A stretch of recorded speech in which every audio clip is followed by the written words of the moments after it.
KPCC അധ്യക്ഷ സ്ഥാനത്തേക്ക് താങ്കളുടെ പേര് കേൾക്കുന്നുണ്ട്. അതൊക്കെ പാർട്ടി അതിൻ്റെ സമയത്ത് ഉചിതമായ തീരുമാനം എടുക്കും. അതിന് വേണ്ടി വെയിറ്റ് ചെയ്യും. ഇതിനു മുമ്പ് ഇതുപോലെ ഇവിടെ തന്നെ വെച്ച് കണ്ട് നമ്മൾ കേരളത്തിൻ്റെ പൊതുസമൂഹത്തോട് പറഞ്ഞൊരു വിഷയം ഉണ്ടായിരുന്നു. നിങ്ങൾക്കറിയാം, തെരഞ്ഞെടുപ്പിൻ്റെ 2 ദിവസങ്ങൾക്ക് മുമ്പാണ് മുൻ മന്ത്രിയായിരുന്ന കൃഷ്ണൻകുട്ടിയുടെ ഓഡിയോ ടേപ്പ് അല്ലെങ്കിൽ ഓഡിയോ സംഭാഷണം നമ്മൾ കേരളത്തിലെ ജനങ്ങളെ കേൾപ്പിക്കുകയും അതുമായി ബന്ധപ്പെട്ട് കഴിഞ്ഞ സർക്കാരിൻ്റെ കാലത്ത് നടന്ന വലിയ ക്രമക്കേടും അഴിമതിയും കേരളത്തിലെ പൊതുസമൂഹത്തോട് വിളിച്ചു പറഞ്ഞത്. അതിനെ അന്ന് പ്രതിരോധിക്കുന്നതിന് വേണ്ടി അല്ലെങ്കിൽ അതിനെ അന്ന് കൗണ്ടർ ചെയ്യുന്നതിന് വേണ്ടി പറഞ്ഞിരുന്നത് ഇത് AI വീഡിയോ അല്ലെങ്കിൽ AI ഓഡിയോ ആണ്, അല്ലെങ്കിൽ എങ്ങനെയാണ് നിർമ്മിച്ചതെന്ന് അറിയില്ല, അത് വ്യാജ ഓഡിയോ ആണ് എന്നുള്ള പ്രതികരണം നടത്തി. എനിക്കെതിരെ നിയമ നടപടി സ്വീകരിക്കുമെന്നും അവർ പറഞ്ഞിരുന്നു. അപ്പോൾ ഞാൻ പറഞ്ഞു, നിയമ നടപടിയെ ഞാൻ സ്വാഗതം ചെയ്യുന്നു, കാരണം അന്വേഷണം നടക്കട്ടെ എന്നുള്ള നിലപാടാണ് അന്ന് സ്വീകരിച്ചത്.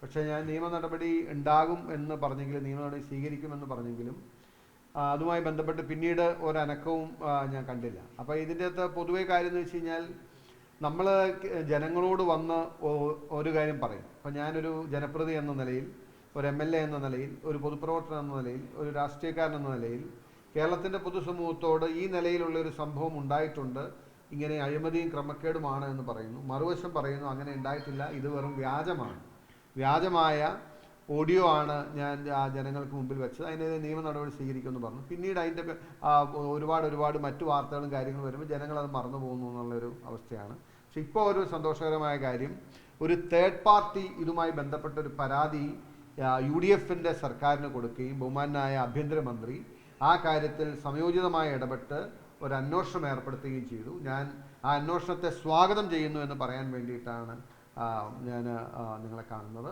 കാരണം ഞാൻ കേരളത്തിൻ്റെ പൊതുസമൂഹത്തോട് പറഞ്ഞ ഒരു കാര്യം വ്യാജമാണെന്നും കള്ളമാണെന്നും ഞാൻ AI വെച്ചുണ്ടാക്കിയതാണെന്നും തെരഞ്ഞെടുപ്പ് നേട്ടത്തിന് വേണ്ടിയാണെന്നും CPM-ഉം ഇടതുപക്ഷവും ആരോപിച്ചിരുന്ന ഒരു കാര്യം, അതിൻ്റെ സത്യസന്ധത ജനങ്ങളെ ബോധ്യപ്പെടുത്താനുള്ള ഒരു അവസരം കൂടിയായിട്ടാണ് ഞാനിതിനെ കാണുന്നത്.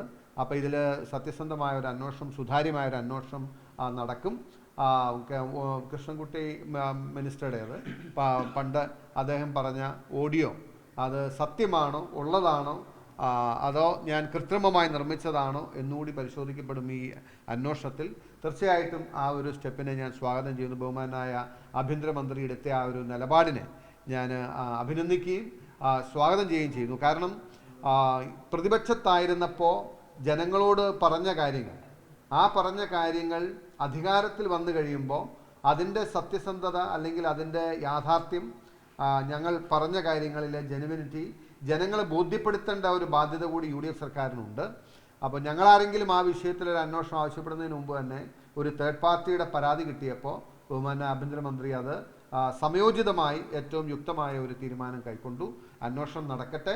അത് ഇനി ഞാൻ കൂട്ടിച്ചേർക്കാൻ ആഗ്രഹിക്കുന്നത്, അന്വേഷണം നടന്ന് അത് ഞാൻ വ്യാജമായി നിർമ്മിച്ചതാണ് എങ്കിൽ എനിക്കെതിരെ നടപടി സ്വീകരിക്കുകയും, അതല്ല ആ ഓഡിയോ ടേപ്പിൽ പറഞ്ഞ ആ ഓഡിയോ ടേപ്പ് ഒറിജിനലാണ് എങ്കിൽ അതിൻ്റെ അടിസ്ഥാനത്തിൽ ക്രിമിനൽ കേസെടുത്ത് അഴിമതി നടന്നിട്ടുണ്ടോ എന്ന കാര്യം വ്യവസ്ഥാപിതമായി UDF സർക്കാർ അന്വേഷിക്കാൻ തയ്യാറാകണം. കാരണം മനുഷ്യനിർമ്മിത പ്രളയം എന്ന് പറയുന്നത് ചെറിയ കാര്യമല്ല. എത്രയോ പേരുടെ ജീവൻ നഷ്ടപ്പെട്ടു, എത്രയോ കോടാനുകോടി രൂപയുടെ നഷ്ടം സംഭവിച്ചു. കേരളം മുഴുവൻ അനുഭവിച്ച വലിയ ഒരു ദുരന്തമായിരുന്നു അത്. അതിൻ്റെ ഉത്തരവാദിത്തപ്പെട്ടവരെ അങ്ങനെ ഒരു എന്തെങ്കിലും ചെറിയ നേട്ടങ്ങൾക്ക് വേണ്ടി, ചെറിയ ലാഭത്തിന് വേണ്ടി കേരളത്തെ തൊലച്ച ആ ഉത്തരവാദികളെ കണ്ടെത്താൻ കൂടി ബാധ്യതയുണ്ട്. അപ്പോൾ അതുകൊണ്ട് ഈ ഓഡിയോ ടേപ്പ് അല്ലെങ്കിൽ ഓഡിയോ സംഭാഷണം ഒറിജിനലാണ് എന്ന് തെളിഞ്ഞാൽ അതിൻ്റെ അടിസ്ഥാനത്തിൽ ക്രിമിനൽ കേസും അതുപോലെ കേസും എടുത്ത് അന്വേഷിക്കണം എന്ന ആവശ്യം കൂടി ചേർത്ത് വെച്ചുകൊണ്ട് ഈ അന്വേഷണവുമായി ബന്ധപ്പെട്ട് ഏത് കാര്യത്തിലും സർക്കാരിനോടും പോലീസിനോടും സഹകരിക്കുമെന്നുകൂടി പറയാൻ ആഗ്രഹിക്കുന്നു. മറ്റൊരു പ്രധാന കാര്യം, ഈ പീഡന നിയമനവുമായി ബന്ധപ്പെട്ട് കോൺഗ്രസിനകത്ത് ഉരുത്തിരിഞ്ഞ വന്ന 2 തരം അഭിപ്രായങ്ങളാണ്.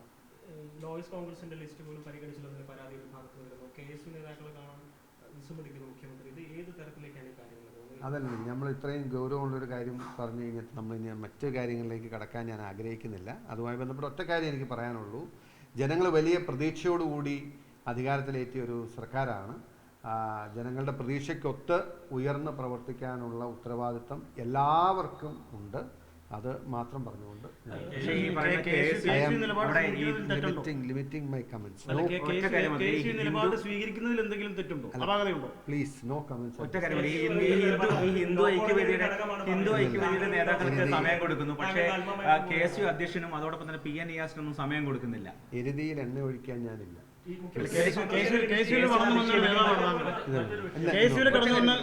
അജിത് കുമാറുമായി ബന്ധപ്പെട്ട് അദ്ദേഹത്തിനെതിരെ നടപടി ഉണ്ടാകില്ല എന്ന് വാർത്ത വരുന്നുണ്ട്. വകുപ്പ് തല അന്വേഷണം മാത്രമേ ഉണ്ടാകൂ, സസ്പെൻഷൻ ഉണ്ടാകില്ല. അതിനകത്ത് എന്താണ്? ഉണ്ടാകില്ല ഔദ്യോഗികമായ ആരെങ്കിലും സ്ഥിരീകരിച്ചോ? അല്ല, ഇത് വാർത്തയാണ്, ഔദ്യോഗികമായിട്ടല്ല. അല്ല, അത് വരട്ടെ, വന്നാൽ ഞങ്ങൾ അല്ല നോക്കാം. ഊഹാഭോഹങ്ങളുടെ അടിസ്ഥാനത്തിൽ പ്രതികരിക്കുന്നത് ശരിയല്ല. അത് വൈകാരികമായ ഒരു വിഷയം തന്നെയാണ്. ഒറ്റ കാര്യം കൂടി, ഈ KPCC അധ്യക്ഷ സ്ഥാനത്തേക്ക് താങ്കളുടെ പേര് കേൾക്കുന്നുണ്ട്. അതൊക്കെ പാർട്ടി അതിന്റെ സമയത്ത് ഉചിതമായ തീരുമാനം എടുക്കും. അതിനു വേണ്ടി വെയിറ്റ് ചെയ്യും. ഓക്കെ.